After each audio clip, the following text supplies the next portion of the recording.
Bonjour, je m'appelle Audrey et je vais vous présenter la suspension Turner de Folk que j'ai reçue de Light & Line. La suspension est bien emballée, protégée par un plastique et des cartons de manière à ce qu'elle ne bouge pas et ne soit pas endommagée lors de la livraison. Dans le colis est fournie donc la suspension qui elle est déjà montée, le câble ainsi qu'une notice accompagnée de gants et de tournevis qui vont permettre justement d'insérer l'ampoule dans l'abat-jour.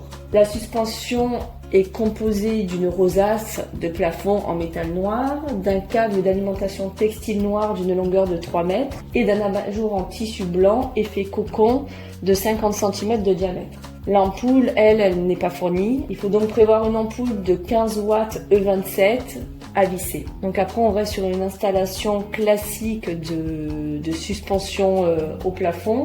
Moi pour mon appartement, donc la hauteur sous plafond est de 2,50 m. J'ai choisi de positionner l'abat-jour à 40 cm du plafond afin qu'on puisse circuler assez librement autour de la suspension. L'installation nécessite d'être deux. Je trouve que cette suspension au style scandinave s'adapte parfaitement à la décoration de mon salon. Elle donne un effet minimaliste épuré par sa couleur. Sa forme arrondie permet de créer une ambiance cosy dans la pièce et la matière cocon de l'abat-jour en fait un véritable objet de design. C'est d'ailleurs ce que je recherchais car pour moi une suspension, en plus d'éclairer, c'est aussi un objet de décoration important de par sa place centrale dans la pièce. Ces caractéristiques me permettent de dire que cette suspension est idéale pour un salon, mais peut également l'être pour une chambre. Et il faut savoir qu'elle se décline également en version 65 cm de diamètre, ce qui est du coup plus adapté pour des pièces plus grandes.